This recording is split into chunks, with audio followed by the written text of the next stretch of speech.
Hello friends, आज हमारे channel पे हैं पवन अग्रवाल भाई, जो एक ब्लॉगर हैं, यूट्यूबर हैं और इनकी वेबसाइट है deepavali.co.in जिस पे ऑर्गेनिक ट्रैफिक भर भर के आता है। मतलब आप सबकी प्रॉब्लम होती है ऑर्गेनिक ट्रैफिक कैसे लेके आए, आए दिन कमेंट्स आते हैं, सब लोग मुझसे पूछते हैं, तो मैंने सोचा भाई से मिलते हैं, इनके साथ वीडियो करते हैं और आप सबके लिए कंटेंट लेके आते हैं जिसमें कि ऑर्गेनिक ट्रैफिक आप कैसे लेके आ सकते हो। क्योंकि इनकी वेबसाइट जो है deepavali.co.in उस पर अच्छा ट्रैफिक आता है, भर भर के आता है। तो गाइस, अगर आप सबको जानना है कि ऑर्गेनिक ट्रैफिक कैसे लेके आया जाए अपनी वेबसाइट पे और कुछ एसईओ मिस्टेक्स जो आप सब करते हैं, बहुत सारी चीजें हम बात करेंगे, तो आप इस वीडियो को कंप्लीटली लास्ट तक देख सकते हैं।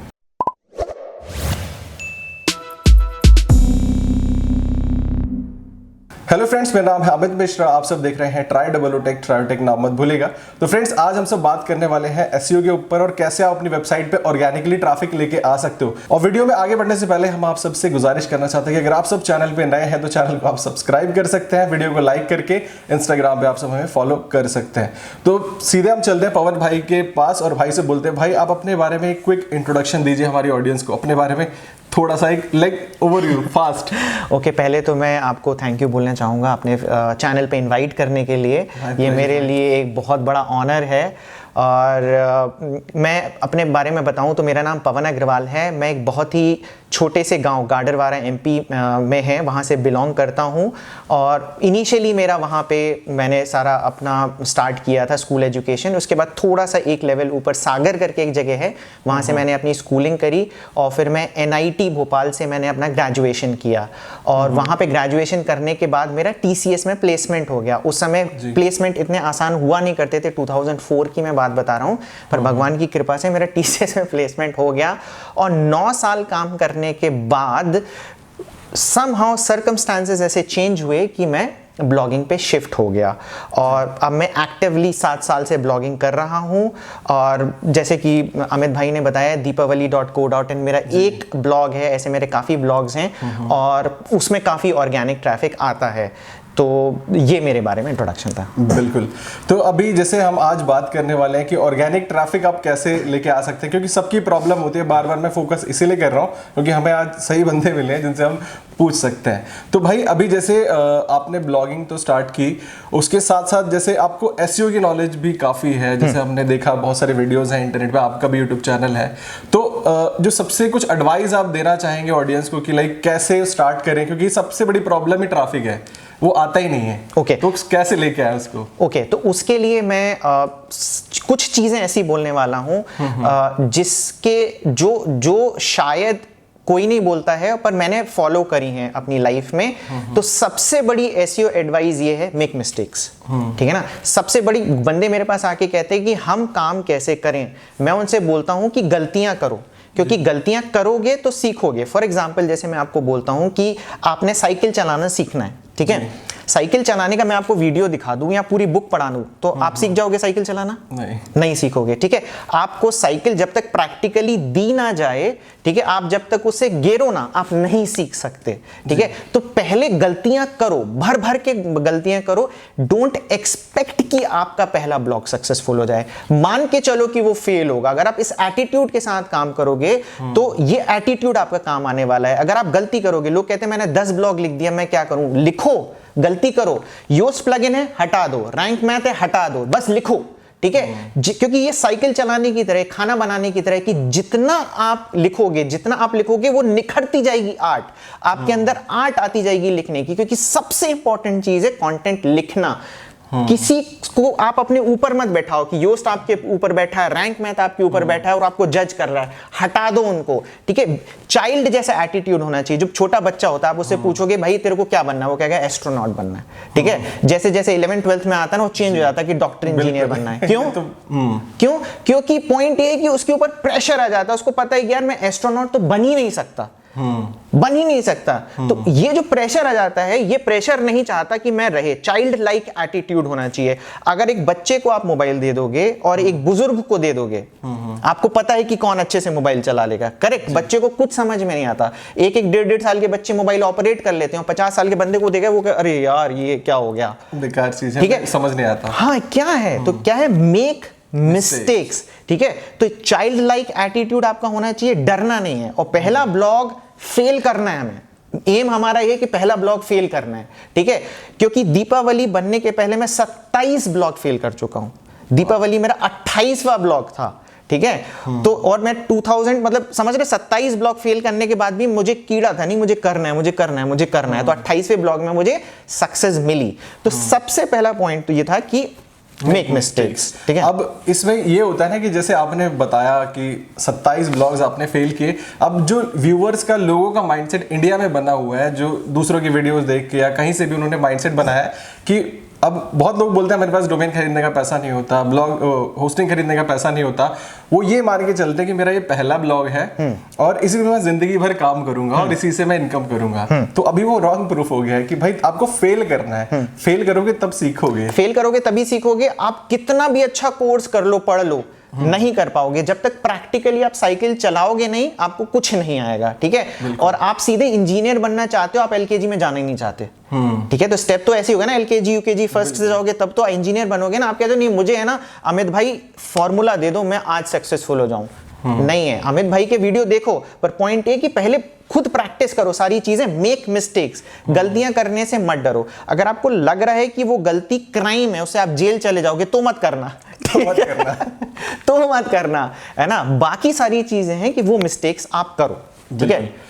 अब थोड़ा सा हम जैसे भाई से जानना चाहते हैं, कुछ पूछते हैं कि जैसे आपने बताया कि रैंक मैथ और योस्ट ना यूज करो, तो अब जो आज की जनरेशन है, आजकल जो नॉलेज पॉपुलेट होती है कि भाई आपको योस्ट यूज करना है, आप रैंक मैथ यूज कर लो तो भाई वेबसाइट बहुत अच्छी बन जाएगी, आप अच्छे से रैंक कर पाओगे। तो ये क्या है मिथ, आप बस्ट करो, जब आपने बोला है तो उसको बताइए एक्चुअली क्या है ना, मना कर रहे हैं। क्या है कि जब मैंने भी स्टार्ट किया था तो सबसे पहले ये उन्हें सबसे पहला होता है योस्ट आप इंस्टॉल कर लो, बिल्कुल, ठीक है। योस्ट क्या है ना, एक आपके ऊपर मतलब एक सांस बैठा दी है, ठीक है, जो आपको है ना अपने हिसाब से काम कराने के लिए कहेगी। तो आपके अंदर जो आर्ट है, ठीक है, वो तो चली गई, क्योंकि आप कैसे काम कर रहे हो, आप कह रही है सांस कह रही है, नहीं घर ऐसे ही साफ होना चाहिए, ठीक है। अब भाई वो जो बहू आई है, हो सकता है उसके अंदर कुछ और टैलेंट हो, सांस कह रही नहीं तुम्हें रोटी ही बनाना है, बहू कह रही मैं पिज्जा बना सकती हूँ, नहीं तेरे को रोटी ही बनाना है। तो वो वाली जो चीज है, तो वो मैं चाहता हूं कि आपके अंदर जो नेचुरल टैलेंट है वो निकल के आना चाहिए, कि आपके अंदर आर्ट है, क्योंकि every 6th person in this world looks same, ठीक है। Every 6th person in the world thinks same, ठीक है। आपने क्या किया, आपकी एक सोच है, हो सकता है वो सोच आपकी योस्ट या रैंक मैथ से मिलती हो, पर बहुत चांसेस है कि नहीं मिलती हो, और आप उसी के कहने पे चल रहे हो। अब वो क्या पॉपुलर इतना हो गया कि ये आपने करनी है, करनी है, करनी है, करनी है, करनी है। ब्लॉगर में तो नहीं है ना योस्ट, ब्लॉगर सक्सेसफुल नहीं होते क्या? बिल्कुल होते हैं, होते हैं, ठीक है। तो पॉइंट है कि नेचुरल आप में चीज आनी चाहिए। ये कब आते हैं, जब फिर बाद में जब आप सक्सेसफुल हो जाओगे तो ये छोटी मोटी सी आपकी जो मिस्टेक्स होती हैं, है ना, वो कहेंगे आपको 10 बार कीवर्ड डालना ही डालना, आपको 5 बार कीवर्ड डालना ही डालना। ये मैं कहता हूं ये बिल्कुल गलत है। आपको ये देखना है कि आपका यूजर को वो कंटेंट अच्छा लग रहा है कि नहीं, उतनी बार वो कीवर्ड डालो कि वो कंटेंट यूजर को अच्छा लगे, ना कि योस्ट को अच्छा लगे। आप योस्ट के लिए काम नहीं कर रहे हो, ठीक है, आप किसके लिए काम कर रहे हो, अपने यूजर के लिए काम कर रहे हो। और एक बार आपकी साइट पे यूजर आ गया, ठीक है, तो उसको कंटेंट पढ़ने में मजा आना चाहिए, ठीक है। अगर आप दिल से लिखोगे कंटेंट तो उसको आएगा, क्योंकि हर छठा आदमी आपकी तरह सोच रहा है, ठीक है। तो आपकी जो बोली है, जैसे कोई हरियाणवी है, ठीक है, आप अब वो योस्ट में जाएगा, वो कहेगा रीडेबिलिटी इशू। अब वो हरियाणवी वाला वो है ना, वो ठीक ही करने में लग जाएगा कि यार मैं ठीक कर रहा हूं इसको, ये तो मजा ही नहीं आ रहा, इसमें 100 नहीं आ रहा है, हाँ मजा ही नहीं आ रहा है, ये तो क्या है। और दूसरा हरियाणवी देखेगा, अगर उसी को पढ़ेगा उसको लगेगा यार अपना भाई है, ठीक है। तो वो रीडेबिलिटी वगैरह कुछ नहीं देखना, पहले अपनी आर्ट को सुधारना है, अपने बेसिकली जो नेचुरल चीज है उसको निकाल के लेके आनी है। जब आपको लगे कि आप कंफर्टेबल हो गए हो लिखने में, ठीक है, फिर आप उस सांस को लेके आओ और देखो कि वो क्या गलतियां बता रही है। फिर आपके ऊपर है मानना कि सांस की बात माननी है कि नहीं माननी, क्योंकि एक्सपीरियंस काउंट, बिल्कुल एक्सपीरियंस काउंट। आपको कोई एक्सपीरियंस बंदा कुछ चीज बताएगा तो उसकी वैल्यू है, पर उसकी वजह से नेचुरल टैलेंट नहीं चला जाना चाहिए। जैसे फॉर एग्जांपल वीरेंद्र सहवाग आ गया, ठीक है, वीरेंद्र सहवाग को अगर कोई बात बोल देता, भाई तेरे को डिफेंस ही करना है, उस समय क्या होता था कि क्रिकेट खेलना मतलब आपको डिफेंड करना आना चाहिए, डिफेंड, वो वीरेंद्र सहवाग बन पाता नहीं बन पाता, ठीक है। तो वही वाली चीज है कि अब कोचेस को भी पता चल गया, जो क्रिकेट के कोचेस हैं, कि नहीं इसके अंदर नेचुरल टैलेंट है, जो नेचुरल एग्रेशन है, वो अगर हम हटाएंगे तो वो बंदा रह नहीं जाएगा, जो है, ठीक है। तो इसलिए मैं कह रहा हूं कि ये वाला जो पॉइंट था, मेक मिस्टेक्स और अपनी जो ओरिजिनल चीजें हैं वो निकल के आने दो, क्योंकि पता नहीं आपको कि आपके अंदर जो चीजें हैं वो कहां क्लिक कर जाएं, क्या चीज हो जाए, क्या होगा, ब्लॉग ही तो खराब होगा ना, जिंदगी थोड़ी ना खराब हो गई है, ठीक है। आगे 27 ब्लॉग खराब करो, मैं तो 27 ब्लॉग खराब कर चुका हूं। नहीं बिल्कुल बिल्कुल।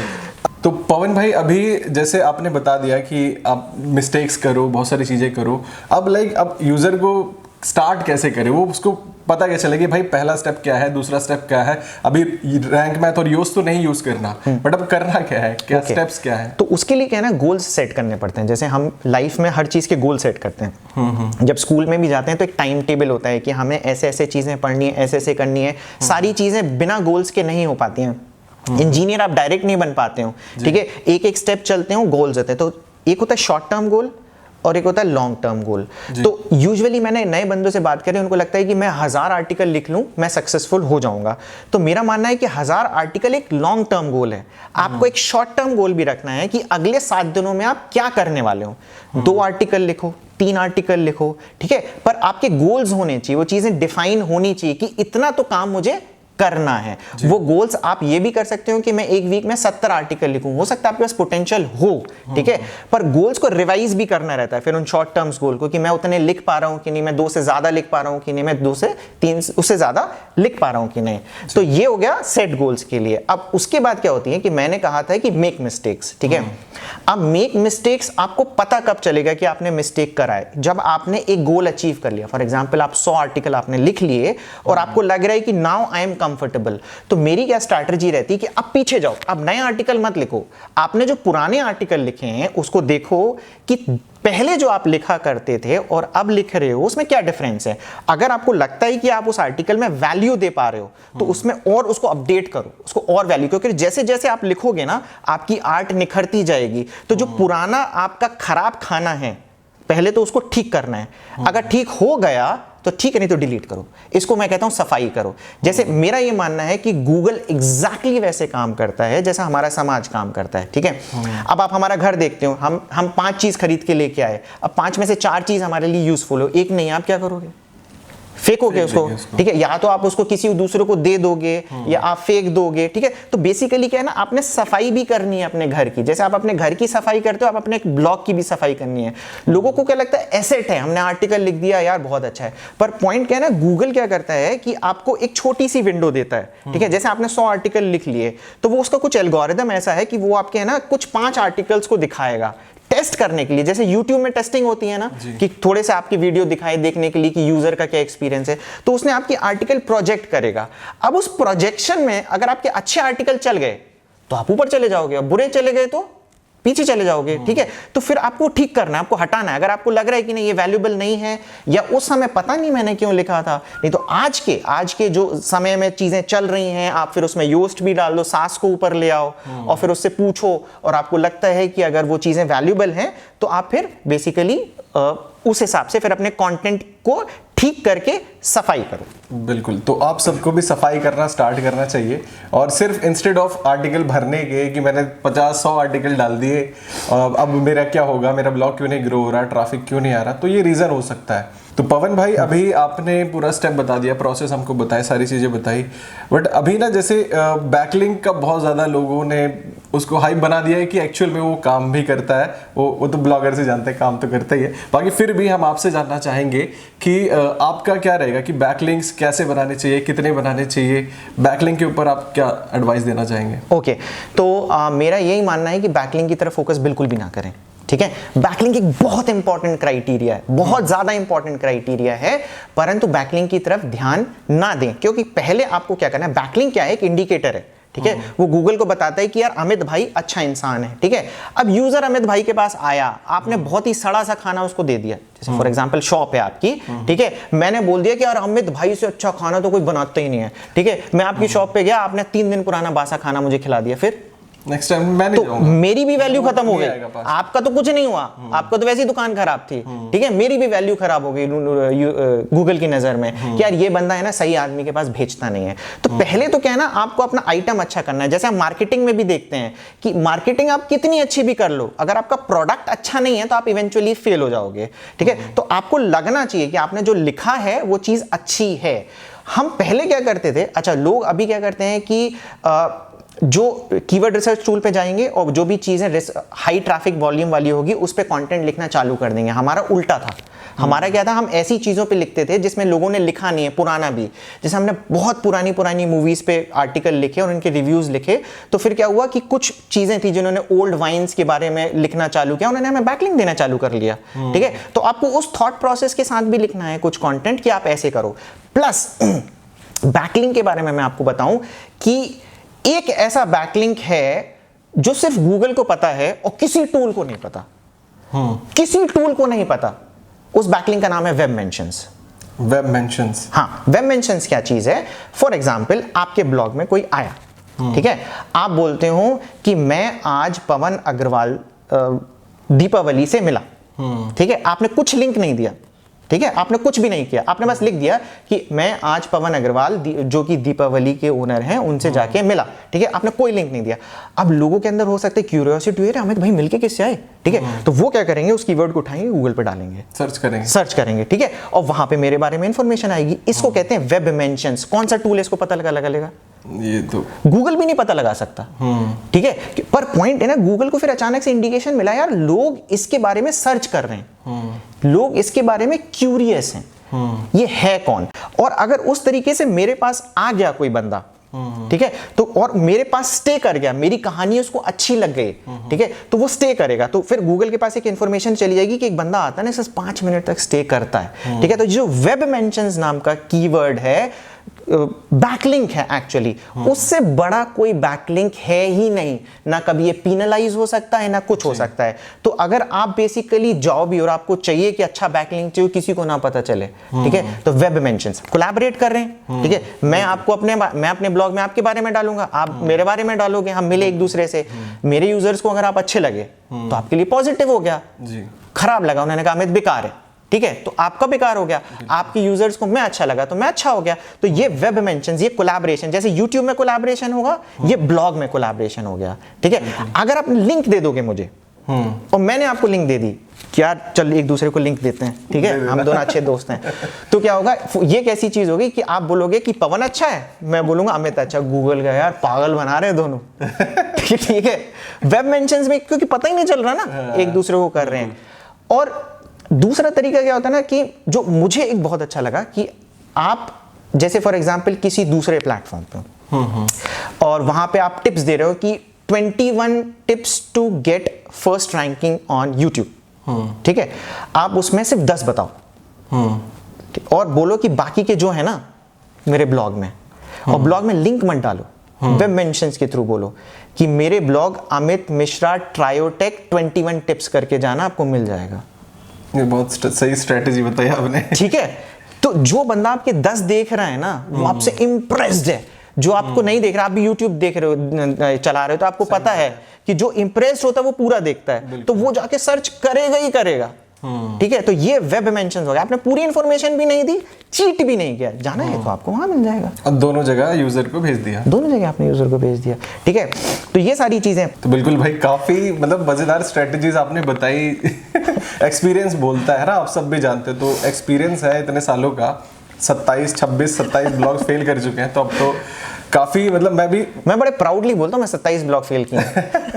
नहीं, मैं भी बैठ के सुन रहा हूँ, मुझे भी काफी अच्छा लग रहा है, मैं भी अब बहुत कुछ सीख रहा हूँ, मैं भी उसको अप्लाई करूंगा। तो अब थोड़ा सा हम सब बात कर लेते हैं, जैसे सोशल मीडिया मार्केटिंग होता है, सोशल मीडिया पे भी लोग वहां से भी ट्रैफिक ड्राइव करते हैं, तो अब आप क्या कहना चाहेंगे सोशल मीडिया पे, लाइक कैसे ट्रैफिक ड्राइव हो सकता है, वो बढ़िया है, बेकार है, क्या है आपके थॉट्स? ओके, तो एक्चुअली क्या है ना कि कई बार आपने ना ब्लैक हैट टेक्निक सुने होंगे, ठीक है। ब्लैक हैट टेक्निक्स में आप अपने पास ट्रैफिक लेके आ सकते हो, ठीक है, पर ब्लैक हैट टेक्निक में क्या होगा ना, आपके पास एक ही सोर्स से आएगा। फॉर एग्जांपल सिर्फ ऑर्गेनिक ट्रैफिक आ रहा है, सिर्फ ऑर्गेनिक ट्रैफिक आ रहा है, तो गूगल, अगर आपका कंटेंट अच्छा है तो आपकी लोग हर जगह बात करेंगे, आपकी फेसबुक में भी बात करेंगे, इंस्टा में भी बात करेंगे, हर जगह बात करेंगे, ठीक है।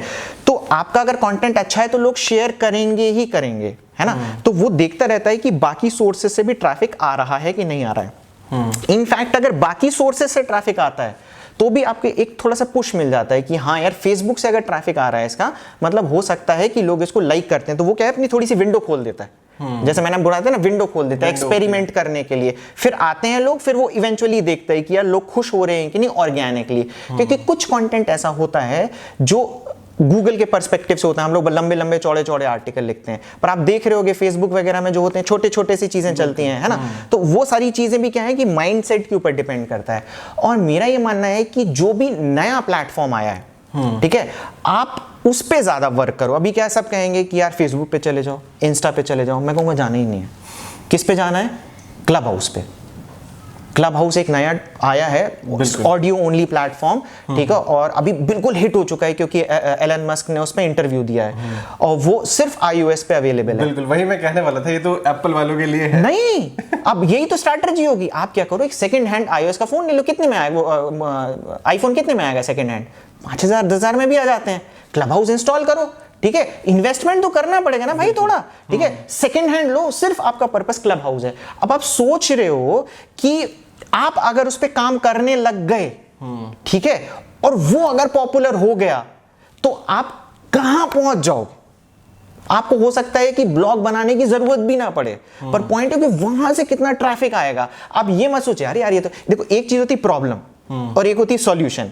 मेरा ये मानना है कि अगर आपके पास प्रॉब्लम है तो आप एक सक्सेसफुल ब्लॉगर हो, क्योंकि ब्लॉगर मतलब क्या हो, किसी प्रॉब्लम का सॉल्यूशन ही तो ढूंढना है, ठीक है ना। तो सबसे पहली चीज तो ये होनी चाहिए कि आपकी लाइफ में प्रॉब्लम होनी चाहिए, और मुझे लगता है हर इंसान की लाइफ में कुछ ना कुछ प्रॉब्लम तो है, और वो प्रॉब्लम है तो आप उसको क्रिटिसाइज करने की जगह उसका सॉल्यूशन ढूंढो। तो मुझे यही लगा कि मैं ये थोड़ी ना बोल रहा हूँ 1.5 लाख का फोन ले ले, है ना, 5,000 का ले लो प्रो मैक्स, हाँ, अपने दोस्त से थोड़ा सा उधार करके ले ले, ठीक है ना। तो वो सारी चीजें हैं। तो इस तरीके से जो नए प्लेटफॉर्म्स हैं, मतलब यूट्यूब शॉर्ट्स भी हैं, एक्सपेरिमेंट कर सकते हैं वहां से, ठीक है ना। YouTube शॉर्ट्स में आप वो बैकलिंक वाली स्ट्रैटेजी कर सकते हैं कि मैंने फटाफट उस चैनल पे जाके देख सकते हो। हाँ, बाकी वहां जाके देख सकते हो। बिल्कुल, बहुत सही चीज है और काफी कुछ आपने बहुत नई नई चीजें बताई, नई स्ट्रैटेजी। देखो चीजें सेम है, सारी चीजें वही है, बट थोड़ा सा ट्विक करके नजरिया है बस। नजरिया है जिसको हम बोलते हैं ना कि ग्रोथ हैक भी बोल सकते हैं, कि जिसको थोड़ा सा ट्विक करके you can get more out of it. तो पवन भाई, अभी काफी मेरी जो ऑडियंस है, मतलब मेल है, वैसे थोड़ी ऑडियंस फीमेल भी है, तो वो बोलते हैं कि मेरे बारे में कभी हम सबके बारे में कुछ नहीं होता। तो जैसे अगर उन सबको ब्लॉगिंग करना है तो उनके लिए कोई, वुमेन्स के लिए कोई स्ट्रेटजी, मतलब फीमेल्स के लिए कोई स्ट्रेटजी है तो बताइए आप। ओके, तो ये क्या है ना, मैंने एक चीज देखी कि फीमेल्स पहली चीज तो ब्लॉगिंग इंडस्ट्री में है कम, ठीक है। दूसरी चीज, मेल्स भी अगर हैं तो फीमेल रिलेटेड ब्लॉगिंग नहीं कर रहे, ठीक है, क्योंकि फीमेल भी तो एक बहुत बड़ा ऑडियंस है ना। तो होता क्या है ना कि, तो मेरा मानना है कि अगर आप फीमेल रिलेटेड अगर कंटेंट लिखना चालू कर दोगे, लिखना थोड़ा सा प्रॉब्लमैटिक है क्योंकि हमारी माइंडसेट, अगर हम मेल हैं तो हमारा माइंडसेट मेल जैसा है। तो बेसिकली अगर किसी फीमेल के साथ कोलैबोरेट करो या फिर कोई फीमेल ही करना चाह रही है तो वो क्या कर सकती है कि आपने क्या देखना है सबसे पहले कि आपका पोटेंशियल क्लाइंट है कहां पे। हमारा यहां पे पोटेंशियल क्लाइंट है फीमेल। अगर आप फीमेल रिलेटेड कंटेंट लिखना चाह रहे हो, ठीक है, तो फीमेल रिलेटेड कंटेंट जाती कहां है, ठीक है। आपने पहली चीज तो ये ध्यान रखना है। तो फीमेल रिलेटेड कंटेंट, आपको विश्वास नहीं होगा, पिंटरेस्ट पे भरी पड़ी है, पिंटरेस्ट पे भरी पड़ी है, ठीक है ना। फीमेल वहां पे मेल्स बहुत कम है। आप पिंटरेस्ट यूज करते हो? यूज ही करता हूं बस मैं, है ना, हम लोग नहीं करते, पर मुझे ये चीज पता चली कि फीमेल्स में इतना पॉपुलर है वो पिंटरेस्ट। हाँ, तो अगर आप फीमेल रिलेटेड कंटेंट लिख रहे हैं तो पहली चीज आपने देखनी कि आपका ऑडियंस है कहां पे, ठीक है। तो मुझे जो चीज अभी पता चली है कि फीमेल रिलेटेड ऑडियंस पिंटरेस्ट में बहुत ज्यादा है। तो आप अपना कंटेंट इस तरीके से तैयार करो कि पिंटरेस्ट के लिए भी वो एप्लीकेबल हो जाए, तो वहां से भर भर के आपके पास ट्रैफिक आएगा, ठीक है। तो इस तरीके से जो फीमेल ऑडियंस हैं या फिर ये फीमेल ऑडियंस रिलेटेड कंटेंट लिखना चाह रहा है, ठीक है। फीमेल ऑडियंस रिलेटेड कंटेंट मतलब क्या, फैशन, गार्डनिंग, कुकिंग, ठीक है, बहुत सारा ऑडियंस है वहां पे, ठीक है। तो वैसा कुछ करें, वहां से ट्रैफिक लेंगे। बिल्कुल, वहां से आप सब आइडियाज ले सकते हो, ट्रैफिक ले सकते हो। तो अभी हम भाई थोड़ा सा जानना चाहेंगे कि जिनकी वेबसाइट्स पे ऑलरेडी थोड़ा बहुत ट्रैफिक आता है और जैसे जोक्स की साइट हो गई, कुछ शायरी की साइट हो गई, कुछ बहुत सारे मोटिवेशन कोट्स की साइट हो गई, तो वो सब कैसे मतलब अपना मोनेटाइजेशन पार्ट और स्ट्रॉन्ग करें, क्योंकि उनको पैसे उतने नहीं मिलते एडसेंस से। तो आप क्या इसमें एडवाइस देंगे? ओके, तो एक्चुअली क्या ना कि ये जो लोग हैं ना उनको बहुत नीची नज़र से लोग देखते हैं। मैंने देखा है ब्लॉगर्स हैं, जोक्स आ रहे, जोक्स की वेबसाइट है, ट्रैफिक आ जाएगा, क्योंकि कोई एफिलिएट प्रोडक्ट चलता भी नहीं है उसमें, ठीक है। तो अब पॉइंट ये है ना कि आपको, मेरा मानना है कि आप जब ये इस इंडस्ट्री में आए हो ना, तो आपके पास लाइक माइंडेड पीपल होने चाहिए और बिजनेस माइंडेड पीपल होना चाहिए कि उस एक ऐसे बंदे के पास जाओ जो बनिया बुद्धि का हो, ठीक है, कि वो जो देखे कि यार ये ट्रैफिक आ गया, अब हम करें क्या है। आपको मैं केस स्टडी बताता हूं बेवकूफ.com की। बेवकूफ.com ने क्या किया था कि उनकी जोक्स रिलेटेड प्लेटफॉर्म उन्होंने बनाया फेसबुक पे बस, ठीक है। उन्होंने फेसबुक पे डालना चालू किया और जब 1 लाख, उसमें ना ग्रोथ बहुत है, इन सारे डालोगे ना, जैसे जोक्स वाली जो वेबसाइट भी है ना, उसमें बहुत ट्रैफिक भर भर के आ जाता है। तो वैसे ही आप फेसबुक पेज वगैरह बनाओगे, मैं कह रहा हूं फेसबुक पेज जैसे कि अब ओवररेटेड हो गया है, तो आप और किसी प्लेटफॉर्म पे जाके आप बनाओ, वहां पे आप अपनी ऑडियंस बनाओ, ठीक है। आप अपनी ऑडियंस बनाओगे, अगर आप फॉर एग्जांपल आपके पास वेबसाइट में ही ट्रैफिक है, वहां से आप उस सोशल मीडिया में भी ट्रैफिक लेके आओ। और वहां पे बेवकूफ.com ने क्या किया कि कस्टमाइज्ड टी-शर्ट बेचने लग गया। पिछले साल बेवकूफ.com का टर्नओवर था 200 करोड़ रुपए, ठीक है। तो जो आदमी सोच रहा है कि जोक्स वाली वेबसाइट बेवकूफ लोग बनाते हैं, वो बेवकूफ.com पे जाएं। बिल्कुल। तो इसी तरीके से आप भी अपने ट्रैफिक को लेवरेज कर सकते हो, मतलब रिपर्पस कर सकते हो, बहुत सारी नई चीजें कर सकते हो। टेलीग्राम पे लोगों को ले आओ और वहां पे आप एफिलिएट प्रोडक्ट भी बेच सकते हो। बहुत सारी चीजें हैं, तो थोड़ा सा दिमाग लगाना है और ऐसे आपको बहुत सारा पैसा कमाना है। तो ये कुछ स्ट्रैटेजीज थी जिनको आप सब यूज कर सकते हैं। तो पवन भाई, अभी जैसे कुछ टेक्निकल चीज़ें पे भी हम बात कर लेते हैं, टेक्निकल एसईओ। तो जैसे कुछ स्ट्रैटेजीज होती है, जैसे robot.txt कॉन्फ़िगर कैसे करें परफेक्टली, स्पीड होता है, उसके बाद फिर आपका कंटेंट कैसा है, उसमें DMCA ना आ जाए, तो उस पर क्या आप बोलना चाहेंगे? अच्छा, ये है ना, स्पीड के ऊपर मैं पहले बोलूँगा कि सबसे पहले तो क्या करना है, आपको जैसे पता ही है कि जो न्यू अपडेट्स आ रहे हैं उसमें स्पीड एक बहुत बड़ा पैरामीटर धीरे धीरे होता जा रहा है और होने वाला है, ठीक है। तो deepavali.co.in पे आप जाना और स्पीड चेक करना उसकी, ठीक है, सुपर फास्ट है, ठीक है। क्यों हमने बना के रखा है? दो रीजन है, क्योंकि मुझे पता है फ्यूचर में speed is the king, content तो किंग है, पर आपका कंटेंट अगर कोई खोल ही नहीं पा रहा, क्योंकि वो कह रहे हैं कि अगर 3 सेकंड में आपकी वेबसाइट अगर नहीं खुल रही है तो वो देख ही नहीं रहा है, तो मेरा पोटेंशियल कस्टमर चला जा रहा है, बाउंस हो जाएगा। तो स्पीड के ऊपर मैंने बहुत ध्यान दिया। अब स्पीड में क्या करना है, मैं इसका यूटिलाइजेशन आपको बताता हूं कि फ्यूचर में जो सबसे बड़ा बिजनेस आने वाला है वो स्पीड ऑप्टिमाइजेशन के ऊपर आने वाला है कि भाई मेरी स्पीड को ठीक करो।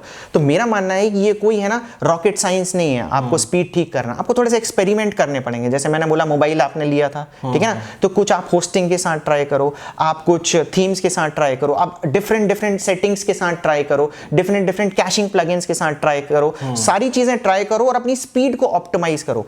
एक बार अगर आपकी साइट की स्पीड अच्छी हो गई, फिर आप ट्रैफिक पे ध्यान मत दो, आप किस पे ध्यान दो, क्लाइंट पे।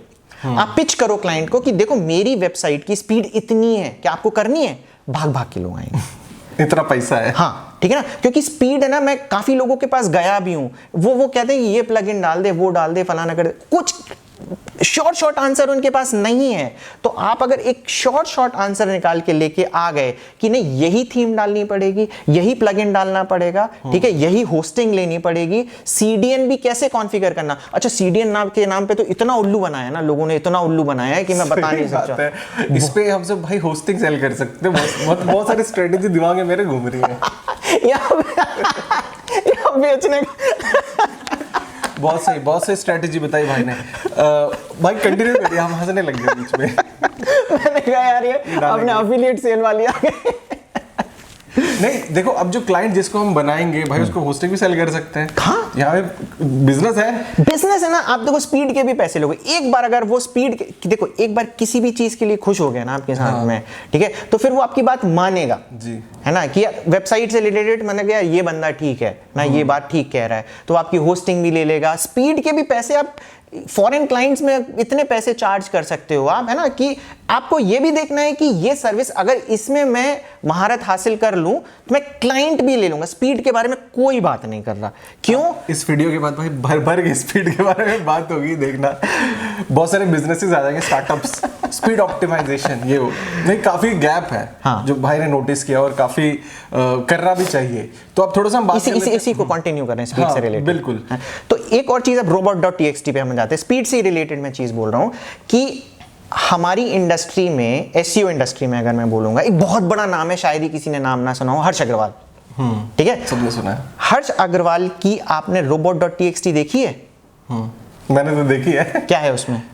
बहुत सारे बॉट्स को ब्लॉक किया हुआ है। हाँ, क्यों किया? क्योंकि लोग ज्यादा उसके बारे में पता ना लगा सके कि एक्चुअली में बॉट्स क्या करते हैं, जैसे ये मॉज हैं, सेमरश है, ये क्या करते हैं कि ये आपकी साइट को बार बार क्रॉल करेंगे जी। ठीक है, क्रॉल करेंगे मतलब वो आपकी वेबसाइट पे आएंगे, ठीक है, आपके सर्वर को हिट कर रहे हैं, तो आपकी स्पीड पे इंपैक्ट पड़ रहा है, ठीक है ना, आपके सर्वर को बार बार हिट कर रहे हैं, तो आपका एक्चुअल यूजर नहीं है, वो बॉट है, और इतनी पॉपुलर साइट है ना, तो बार बार बॉट आते हैं। हर्ष अग्रवाल ने सबसे ज्यादा पैसे कमाए हैं सेमरश से। सेमरश ब्लॉक करके रखा है। ठीक है, तो पॉइंट यही है कि उसको पता है कि यार सेमरश वाले जो यूजर हैं ना, सेमरश को भी पता है कि यार जो मेरे पोटेंशियल क्लाइंट है वो हर्ष अग्रवाल के पास जाते हैं। तो मैं शॉक्ड था, मैंने कहा यार इसने सेमरश को ब्लॉक करके रखा है। कुछ टाइम पहले मैंने देखा था मॉस को भी ब्लॉक करके रखा था, पता नहीं अभी क्यों नहीं कर रखा। ठीक है, वो मैं खुद ही सरप्राइज था कि मॉस को क्यों नहीं कर रखा है। तो अब मॉस को अगर असली में कहना है, अब अगर वो क्रॉल नहीं करेगा फॉर एग्जांपल, ठीक है, मॉस क्या करता है, आपको क्रॉल करेगा, फिर आपके बारे में रिपोर्ट देगा, कैरेक्टर सर्टिफिकेट देगा आपकी, कि आपका डीए कितना, अथॉरिटी कितना। मैं उसको कैरेक्टर सर्टिफिकेट बोलता हूँ कि वो आपको कैरेक्टर सर्टिफिकेट देगा कि इससे शादी कर सकते हैं कि नहीं। ठीक है, तो वो उसमें बताएगा इसका कि स्पैम स्कोर कितना है, ये स्कोर कितना है, वो स्कोर कितना है। तो आपको एक तो झंझट हो जाएगी अगर स्पैम स्कोर बढ़ गया आपका। दीपावली का स्पैम स्कोर आपको पता है कितना है? 50%। अब देख लो भाई, मिथ ठीक है, हो रहे हैं तो 50%। लोग आगे कहते हैं यार तुम्हारी साइट का तो 50% स्पैम स्कोर है। भाई मैं वो स्पैम स्कोर है, मेरे को क्या मतलब, मेरे पास ट्रैफिक है। ठीक है, तो पॉइंट ये है कि स्पैम स्कोर से फर्क नहीं पड़ रहा हर्ष अग्रवाल को। हर्ष अग्रवाल को फर्क क्या पड़ रहा है कि इतना सारे लोग उसको, वो पीछे से बॉट आके क्रॉल कर रहे हैं ना, तो उसकी साइट की ट्रैफिक पे इंपैक्ट पड़ रहा है। तो ये भी चीज आपने ध्यान देनी है। तो स्पीड के लिए जब अपने क्लाइंट के पास जाओगे ना, अगर यही हैक आप बता दो कि भाई robot.txt में बॉट, और इतने सारे बॉट को क्रॉल करके रखे हैं, आप जितने भी फेमस बंदे हैं ना उनकी robot.txt में जाओ, सारे बनाते जाओ कितने बॉट को क्रॉल किया है। आप जो आप न्यू भी हो तो शायद आपके पास वो बॉट ना आ रहे हो और आप ट्रैक भी नहीं कर पा रहे हो, पर आप लिस्ट तो दे सकते हो कि list of 1000 bots that you have to block बिल्कुल टू इंक्रीज योर स्पीड। ठीक है, तो इस तरीके से हम स्पीड और robot.txt, मतलब robot.txt के अलग फंक्शंस है, पर स्पीड के पर्सपेक्टिव में बोल रहा हूं कि ये मुझे लगा बिल्कुल नहीं, वो सारी चीजें एक्सपीरियंस से ही आती हैं, और जो एक्सपीरियंस से आती हैं वो उसी का लोग कंसल्टेशन का चार्ज करते हैं। यहाँ पे इतनी प्रीमियम चीजें आपको फ्री में मिल रही है। तो गाइस अभी काफी कुछ हमें बहुत सारी नॉलेज मिली, मतलब इनसाइट्स मिले जो कि कोई आप कहीं ढूंढोगे मिलेगा नहीं। काफ़ी मुझे भी बहुत सारी चीज़ें जानने को मिल रही हैं और मैं भी सीख ही रहा हूँ। तो अभी कुछ एक लास्ट मैसेज पवन भाई हमारी ऑडियंस के लिए, जो लोग स्टार्ट करना चाहते हैं, क्या कर रहे हैं, मतलब एक छोटा सा मैसेज आपकी तरफ से, आप क्या बोलेंगे उनको? मेरा ये कहना है कि हिचको मत, करो, मेक मिस्टेक्स, है ना। बहुत सारे लोग ऐसे बोलते हैं कि मेरे पास पैसा नहीं है, मैं नहीं कर सकता। जॉब करो ना यार, कौन रोक रहा है तुम्हें जॉब करने के लिए? जॉब के साथ साथ कर लो। ठीक है, कि और बहुत सारे लोग इस चीज के लिए आते हैं कि यार यहाँ पे फटाफट पैसे बन जाएंगे। अगर आप इस इंटेंशन के साथ आ रहे हो ना कि फटाफट पैसे बन जाएंगे, तो मत आओ। ठीक है, क्यों? क्योंकि एक्सपीरियंस चाहिए, आप थोड़ा सा सीखोगे। आप ये वीडियो भी देख लोगे ना तो सक्सेसफुल नहीं होने वाले, आपको गिरना पड़ेगा। ठीक है, साइकिल चलाओ, गिरो। ठीक है, अब क्या होता है ना, पहली बार गिरे तो आप ये गाली मत देने लगना कि यार ये है ना झूठ बोल रहा था, साइकिल चलाने की इसने ट्रिक्स बता दी, मैं तो साइकिल चला ही नहीं पा रहा। ठीक है, तो गिरना जरूरी है ना। और गिरने के लिए कहना कि आपके पास अगर छोटी सी भी जॉब हो, है ना, तो छोटी सी भी जॉब आप करो और थोड़ा सा पैसा आप लगाने लग जाओ ब्लॉगिंग में। मेरा ये मानना है, आप इनिशियली ऐसा ना कर लो। अगर आप पूरा फोकस रखो कि इसी से मेरा घर चलने लग जाए, तो आप फ्रस्ट्रेट हो जाओगे और फिर स्टार्टिंग डेज में आप फ्रस्ट्रेट हो जाओगे। और काम करो, मेरा कहना है कि अच्छा निश से रिलेटेड भी काम होना चाहिए। मैं अपनी टीम को ये बोलता हूं कि पहली चीज तो कोई भी काम छोटा नहीं है, किसी भी काम को छोटा मत समझो। मैं उनसे कहता हूं कि अगर जूते पॉलिश करने का काम है तुम्हारा, इतनी शिद्दत से जूते पॉलिश करो कि नरेंद्र मोदी आके बोले मुझे इससे जूते पॉलिश कराना। ठीक है ना, उसमें इतनी शिद्दत से करो। अगर आप 8 घंटे जॉब कर रहे हो तो 16 घंटे करो कि लगे हैं, कैसे नहीं होगा ये, कैसे नहीं होगा। तो वो जो स्किल आप अपनाओगे वो आप ब्लॉगिंग में डाल सकते हो, आप अपना एक्सपीरियंस डाल सकते हो। ठीक है, तो छोटी से छोटी चीजें भी, तो ये सारी चीजें आपको फायदा देगी। आप ये मत देखो कि यार अमित भाई मेक मनी ऑनलाइन में बहुत पैसे बना रहे हैं तो मैं भी बना लेता हूं। आपके अंदर जो स्किल है, आपके अंदर जो नेचुरल टैलेंट है, ठीक है, वो जब निकल के आएगा ना तो वो सक्सेसफुल बनेगा। बिल्कुल, काफी मतलब मैं खुद मोटिवेट होकर मैं तो उछल जाता भैया बैठ के। मतलब काफी कुछ, बहुत कुछ जानने को मिला। अब जैसे भाई ने बोला, अब बहुत लोग पूछेंगे कि आपने ये नहीं पूछा कि भाई पवन भाई आप कितना कमाते हो, है ना, ये भी क्वेश्चन आता है कि आप कितना कमाते हो। तो बातें तो बहुत बड़ी बड़ी हो गई, लेकिन कमाने से पहले वो भी तो देखो कि भाई ये कितना इन्वेस्ट करते हैं, इन्वेस्टमेंट कहाँ कहाँ इन्होंने की है, तो वो चीज़ मैटर होती है। कभी ये भी पूछोगे आप पवन भाई कितना इन्वेस्ट किए हो, आप कहाँ कहाँ इन्वेस्ट करते हो, है ना। तो भाई काफ़ी अच्छा लगा आपसे बात करके, बहुत सारी नॉलेज मिली मुझे भी और होप ऑडियंस को भी मिली होगी। अगर वीडियो में कुछ अच्छा लगा हो, कुछ नया सीखा हो, तो वीडियो को लाइक कर देना, चैनल को सब्सक्राइब कर देना, बेल आइकन को भी प्रेस कर देना। कोई भी क्वेश्चन हो SEO related, blogging related, comment कर देना, आपको रिप्लाई मिल जाएगा। मेरी तरफ से तो भाई मेरा मिलेगा।